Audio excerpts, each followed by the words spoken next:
Our stories are brilliant. We are resilient. Our stories are brilliant. We are resilient.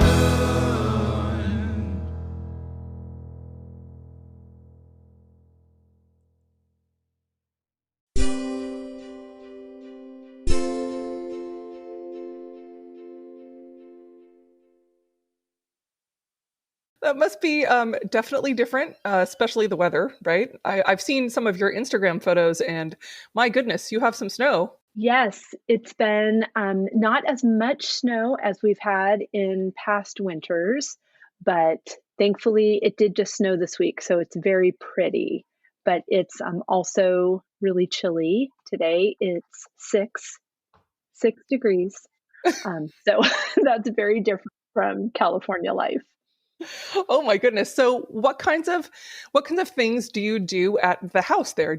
As far as I understand, you have programs and you open your barn and your home for parties and things of that nature as well. Yes. So while I was in California and up until just about this year, I've been a wedding planner. So, kind of the reason for relocating was to have a property that we could use for weddings and events. So, the barn is really old. It's super cool, but it's old. The house was built in 1785, and so the barn is, we don't have an exact date on when it was built, but it's pre-Civil War, and it's so beautiful. And although it has had a history of housing cattle and horses and chickens and goats and sheep, I only have dinner parties in there. And I also host workshops that are creative based. So we've done some floral design workshops, we've done hand lettering, we've done different partnerships with other business owners that locally. So we had the owner of the wine shop come with the owner of the cheese shop, and we did a fun wine and cheese pairing. So just all sorts of things. I just love curating really fabulous events that people can attend. And we keep those to really small groups so that they're just feel really intimate and interactive with whoever's leading the workshop. Oh, that sounds like such a ball. Oh, it sounds like so much fun, and a really a neat way for you to utilize every part of your property. Yes. And then, of course, I got really excited about that. That was all dreamy pre pandemic plans. That's what we used to do. Uh-huh. And that's what we hope to do again in the future as soon as it's safe and prudent to do so. But a way that we've been utilizing the property and being a support to the community in the past year has been offering some kids' nature programs. So that's been really, really fun. My daughter is 7 now. She just turned 7. And it's such a fun place to be a kid. So it's been a great opportunity to invite other small groups of kids. Here for the summer, we had a couple of summer camps that were week long. And then I've been doing an after school program called Field and Farm that teaches kids the seasonal duties of a working farm. So that's been really a great addition to our well, not addition to our calendar. It's been a great thing to have something on the calendar since we're not able to do things that we're used to doing. Right. But that's been really wonderful. And it's been a joy to partner with our neighbor. So the farm that abuts our property is Hythe Farm, and Nan Norsine is the farmer owner, and Mhm. she has about 60 head of Shetland sheep. So the first day that school was canceled last March was the day that the first baby lamb was born of the season. So Oh, she enrolled. Yes, it was so darling. So she enrolled my daughter and I in farm school, and we just went there every single day to help bring 22 baby lambs into the world and name them, and it was so fun and such a delight. And so that's what prompted and inspired the after school program.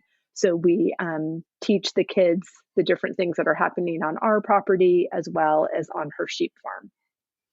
Wow, that sounds so magical for all the kids. Oh, that sounds like such a blast. Yeah, I went to a really small Bible college in Oregon, and one of the taglines of the school, I don't think it was on their actual print collateral, but they would say "ring by spring or your money back." A lot of people got engaged while they were at school, Ah, and although that was not yeah, was not my trajectory. I was asked one summer to be in 10 different weddings, which is just too many. So, and we had a little closet, and it was the early 90s. So all of the bridesmaid dresses had really puffy sleeves. So there was no way that I could have 10 of these dresses added to my repertoire. So for some of the girls that I wasn't as close to, I offered to help out with the planning and more behind the scenes mhm, elements of the wedding, and right. I loved it. So as a child, I'm totally dating myself, but I loved Love Boat, and Mhm, I wanted to be Julie McCoy. She was mm, the activities director on the Love right, Boat, and she had right. her clipboard, and she knew the timeline of what was happening when, and everyone went to her to find out what was next. And I loved that.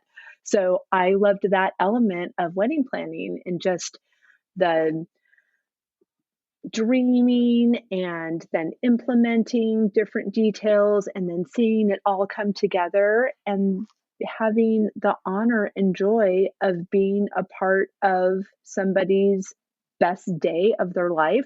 It was just a dream. So I kind of just started that summer, and then I was on staff at a church that did a lot of weddings and didn't have a wedding planner. So I kind of took on that role and then just started doing it for friends. And then all of a sudden, it was a business. So, and I did that for 30 years, which that seems crazy. Um, I can't believe how fast time goes. That's a lot of weddings and It events. is a lot of weddings. I had a wedding last year. In the pandemic, things had to change quite a bit for this particular couple. So Mhm. we were already working for their large wedding. We were working together, and when things changed and they needed to downsize it significantly, we just moved the party to our house. So we hosted their wedding here. So I'm super happy that my last wedding as a professional wedding planner was also my first wedding at the Phineas Wright House. So we're very excited for more of those in the future. Oh, that's amazing. Now, when you moved there, did you have to how did you have to learn all about the history of the Phineas Wright House, or was it a place you had already been aware of? That's a great question. My mom is from Lowell, Massachusetts, which is just probably 30 minutes from here. And she met my dad in the Navy. They were both stationed in Newport, Rhode Island, but my dad was from the West Coast. So when they left the Navy and got married, they moved to California just a few weeks before I was born. But all of my aunts and uncles, all of my cousins, everyone is in Massachusetts. So when we would come visit, I just thought this was the most beautiful place, and I've wanted to live here my entire life. So even growing up in California and going to school in Oregon and then moving back to California after school, but always had my sights set on the East Coast. And in fact, I've packed 3 times for a cross country move and twice unpacked still in California. But the Oh, third time was a charm. And so I was really glad.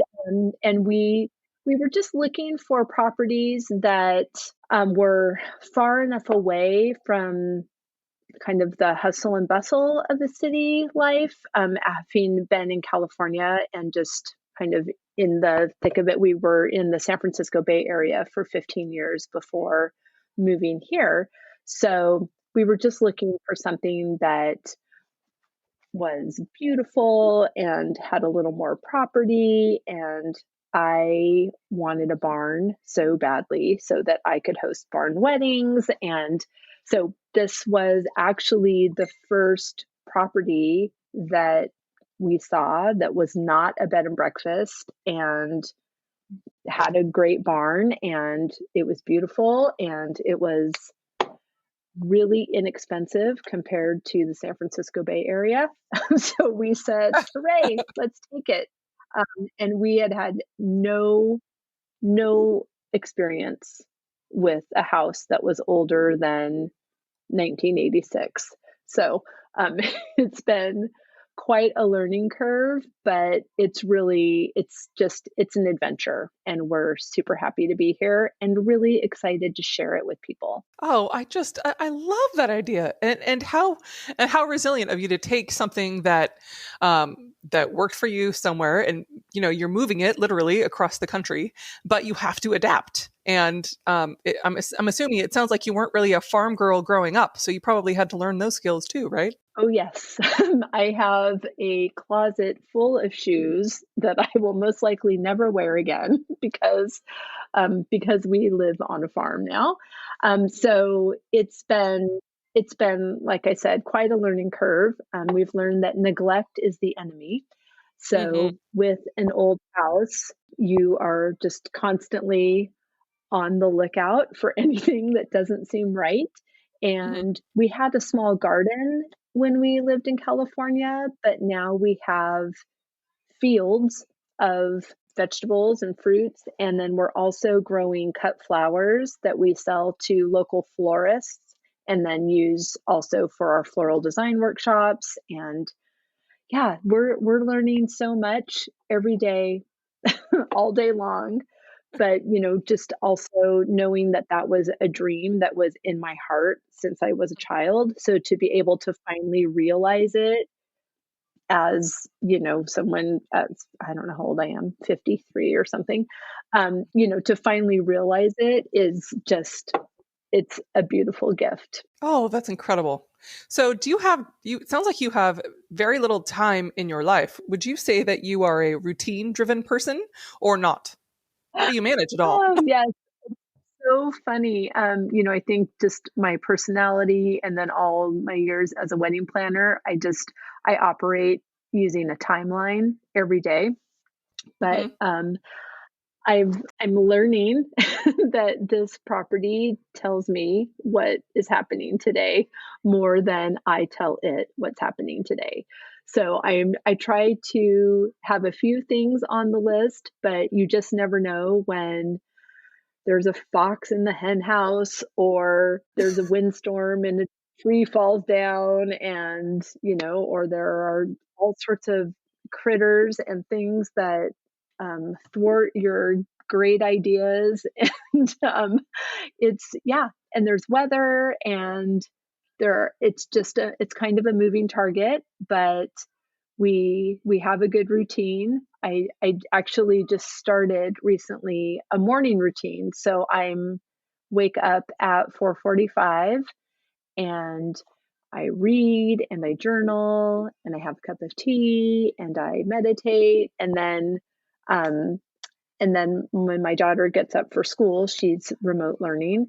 Then I'm feeling like more ready to be there for her and be there for my husband, who's also working. Like his office is the dining room, and my daughter's class is her bedroom, and then my office is here. So there's there's a lot of things going on, but we're just embracing the challenges of every day and grateful to be here. It sounds like your morning routine is something that's a really good idea for self care. Are there other things that you routinely do to kind of take care of yourself amidst all of the hustle and bustle? Yeah, I'm so happy to have started this routine. Before that, I haven't read. I've only read 2 books since we bought this house. I've read The Story's Guide to Raising Chickens and International Toddler Adoption, because we adopted our daughter 5 years ago from China. So, but other than that, I've been so busy just trying to keep up with the demands. So, putting the morning routine in place has been an amazing opportunity for self-care. The other things that I would say is just hosting these workshops or curating the events where another person is hosting the workshop. I just love celebrating people. So having them come here, I want them to feel welcomed. I want them to feel anticipated. I want them to feel celebrated. And when I know somebody is on their way here, I'm just filled with joy, and that feels like if entertaining is an allowable self-care act, I like that one the best. Oh, I absolutely it's allowable. It's whatever works for you. And I think that sounds so nourishing, doing what really truly calls to your soul. Now, do you have a favorite workshop, something that you could point out that is one thing that is your favorite thing that you do on the farm now? Yes, thank you for asking. I love our floral design workshops that start in our dahlia field. So we welcome guests and give them a celebratory welcome beverage. And then we head out to the dahlia field, clippers in hand, and everyone just gets to clip the flowers that speak to them the most. We have about sometimes they don't survive winter storage. So I'll say how many I stored, not how many will survive. About 225 different dahlias. Ooh. And it's just a beautiful show come September. It's so pretty. They, so to answer your question, we cut the dahlias and then have some other just forage around the property for other flowers, native flowers and plants that are growing, as well as other cut flowers in the field. We collect all of those, go back into the barn, create a beautiful centerpiece or arrangement, whatever anybody wants. And I love that too, because everyone has similar ingredients, but what they create on their own is so unique and beautiful. So once everyone's made their arrangement, then we line those up down the center of the table and have dinner together. So we grow so much food here that we can't eat it. We're a small family. So I make dinner for everybody and we enjoy the beautiful arrangements down the center table and a fabulous farm to table, hyper local farm to table meal that was all created with ingredients within walking distance to the barn, and just celebrate each other. And it's leisurely and it feels like an escape, even though our address is right on Main Street. What a delightful visual. I can picture it. It sounds like it sounds like from Sunset Magazine. Just I can see the flower arrangements down the middle. Oh my goodness. Now I'm glad that you brought up food, because one of the things that I've been watching, listeners, it's pretty amazing. You definitely should follow the Phineas Wright. It's an incredible just visual display. Wendy has done so many different beautiful Instagram posts, and she's been featuring all different kinds of workshops online all winter. Things from how to cook a holiday meal, as I recall, to she does a different drink every Friday night. That's true. Oh, and some of the things that she's come up with are just absolutely scrumptious. Thank you. It's so fun. I was inspired this past summer just with, trying to be creative. We planted all of this food and then no one could come because of the pandemic. So I created a CSA and started delivering my produce around town. And then I thought, oh, if people have something to eat, they should have something to drink too. So we have garden inspired craft cocktail kits. So those are the cocktails that I've been demonstrating on Friday evenings on the Facebook page and on Instagram, so that you spoke about. So yeah, so those recipes are inspired by what's growing in the garden, or right now the garden's covered with snow, but we've got some things that have been stored up. So we're using those. What's one of your favorite things to make food-wise with ingredients from your farm and in your environments? Oh, that's a great question too.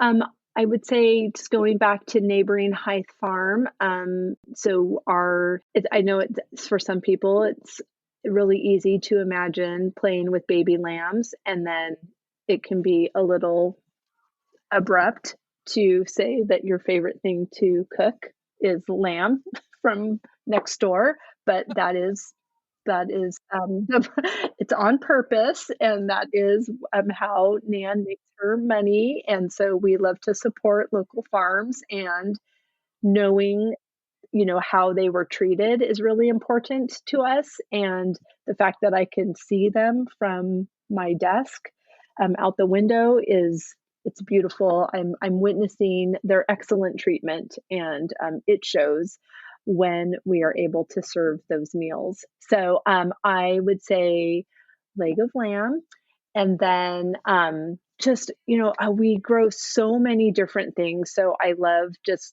kind of being inspired by taking a walk through the gardens and see what's ready. But we have several varieties of heirloom tomatoes. So I like to grill the leg of lamb with rosemary, and then when it rests, I let it rest on a bed of heirloom tomato slices, and just the juices from the meat, seasoning the tomatoes, and tons of fresh basil and rosemary and all sorts of good things.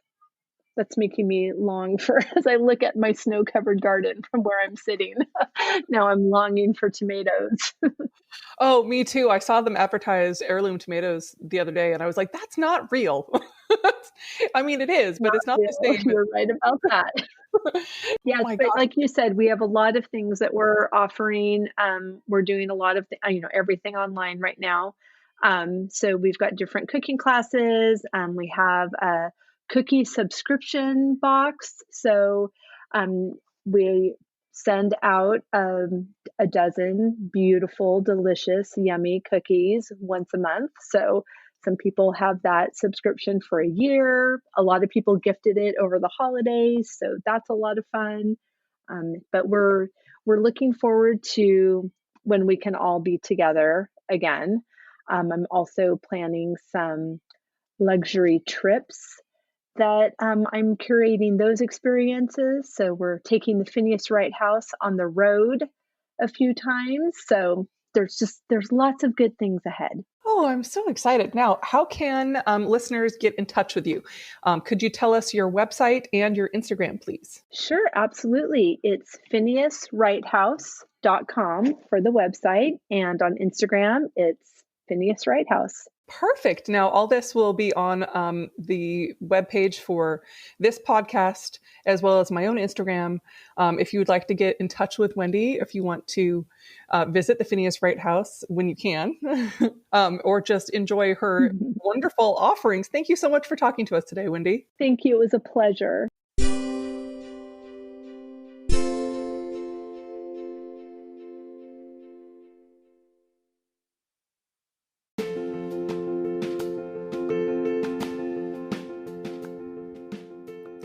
I just had the most wonderful time talking to Wendy.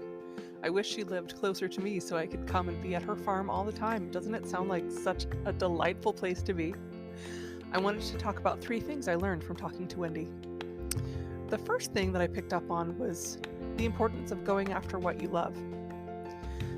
The second thing I learned from Wendy was not to let the unknown stop you. That was so inspirational to me that she didn't know how to farm, but you know what? She taught herself and she figured it out. And the third thing was the importance of learning how to pivot, especially during the pandemic. what an amazing feat that she was able to find a way to make her farm work for her. I just felt so much love and inspiration coming from Wendy today, and I hope you did too. Remember, anytime you would like to contact me, you can always contact me through my website, youareresilient.net. Please subscribe and review on wherever you listen to podcasts. And also, if you have an idea for a future show, feel free to contact me about that. Thank you.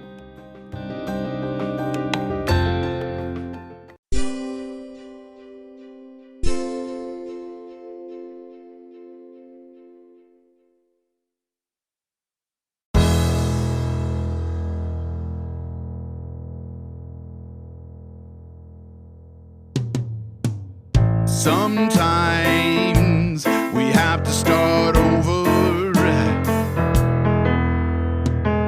Sometimes we have to fight back. Sometimes it's all too much. Lost inside the black. Our stories are brilliant. We are resilient. Our stories are brilliant. We are resilient.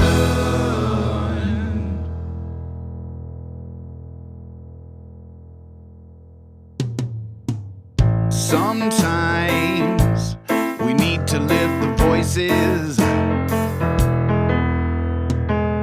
of those who've overcome and expose the ones that made the choices to stay and fight, not run. Our stories are brilliant. We are resilient. Our stories are brilliant. We are resilient.